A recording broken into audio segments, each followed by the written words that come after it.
قاری صاحب اور ٹھیک ٹھاک.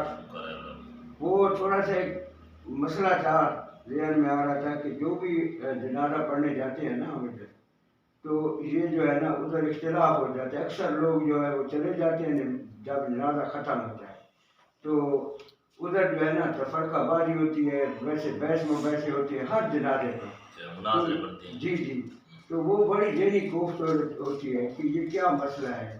تو اس مسئلے کے بارے میں میں آپ کے پاس آیا ہوں کہ یہ جو جنازے کے بعد کی دعا ہے، کیا یہ قرآن و حدیث میں جو ہے ثابت ہے، کیا ہے، مانگنی ہے یا نہیں مانگنی؟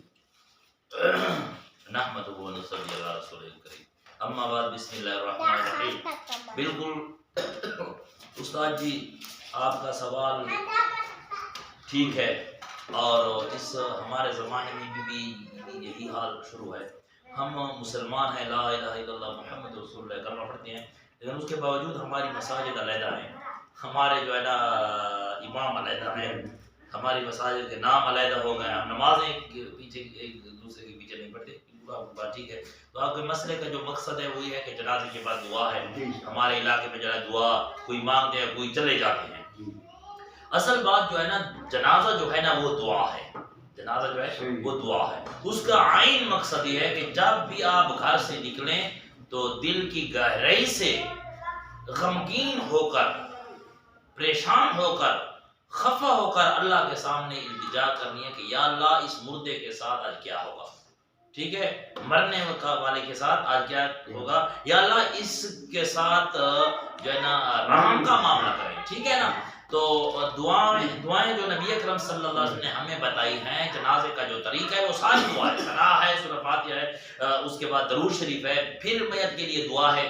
ٹھیک ہے، پہلے اپنے لیے دعا، اللہم اغفر لحینا و میتنا و شاہدنا و غائبنا و صغیر، اے اللہ میری بخشش فرما، ہمارے زندوں کی، ہمارے مردوں کی، ہمارے چھوٹوں کی، ہمارے بڑوں کی. ٹھیک ہے نا، ہمارے مردوں کی، ہماری عورتوں کی. یعنی یہ دعا مانگی ہے. تو اس کے بعد جو دعا ہے میت کی، اللہ کے رسول صلی اللہ علیہ وسلم نے ہمیں بتائی ہے، اللہم اغفر لہ وارحمہ وعافہ واعف عنہ واکرم نزلہ. یا اللہ اس کی بخشش فرما.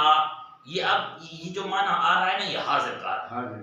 اس کو میت جو حاضر میت ہے، اللہم اغفر لہ، اگر مرد ہے تو ہو پڑھیں گے، عورت ہے تو ہا پڑھیں گے مؤنث کے جو. تو اس کے لیے دعا سپیشل ہے، پہلے اپنے لیے پھر. اب بات یہ ہے کہ جو چلے جاتے ہیں وہ بھی اسی طرح ہے، جو بیٹھ جاتے ہیں وہ بھی اسی طرح ہے، برابر ہے. جو چلے جاتے ہیں انہیں بھی وہ دعائیں نہیں آتی جو اللہ کے نبی محمد صلی اللہ علیہ وسلم نے بتائی ہیں، یہ جو طریقہ ہے.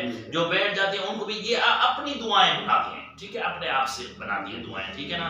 تو مطلب یہ ہے کہ جنازہ جو نبی اکرم صلی اللہ علیہ وسلم نے ہمیں بتایا ہے، جو طریقہ بتایا، بس وہی کافی ہے. ٹھیک ہے. اب یہ ایک دعا نبی علیہ السلام نے بتائی ہے، دوسری میں اس کو نہیں پڑھتا، اپنی بناتا ہوں.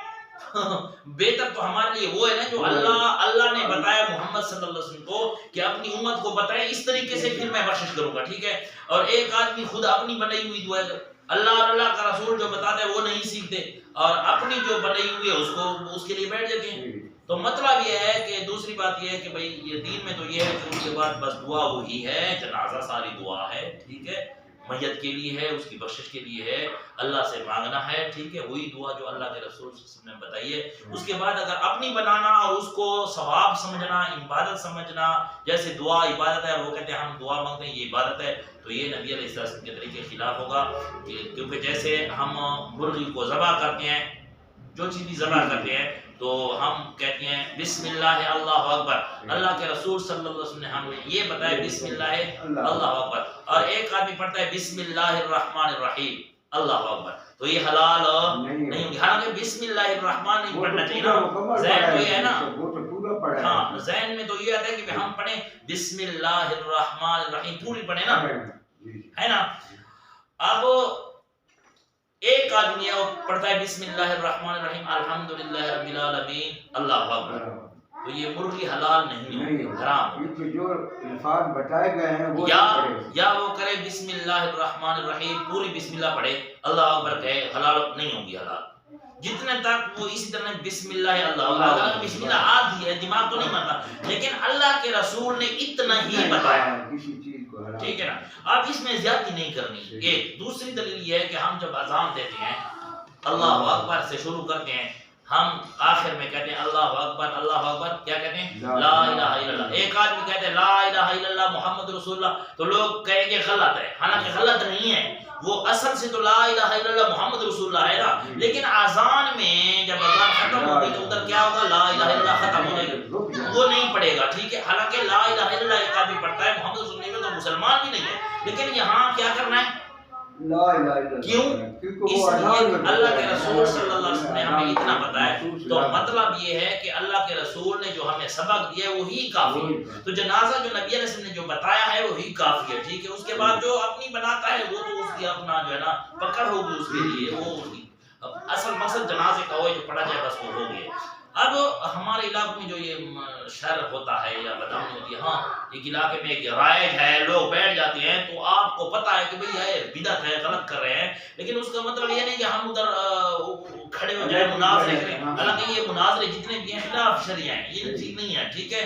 اصل کام دعوت کا ہے. جتنے انبیاء علیہ السلام گزرے ہیں ان سب نے دعوت کا کام کیا نا، محبت کے ساتھ لوگوں کے پاس گئے ہیں، ان کو دعوت دی ہے، ان کا ذہن بنایا ہے، دل بنایا ہے اسلام کے لیے، دین کے لیے. ہاں لوگ سمجھے. اب جنازے میں ہاں ٹھیک ہے رائج ہے، ایک علاقے میں رائج ہے، اب رواج کی نیت سے بیٹھ جائیں ساتھ. اگر یہ سارے جو ہے نا بیٹھے اور ایک میں کھڑا ہو جاؤں تو سارے لوگ مجھے دیکھیں گے، ٹھیک ہے نا؟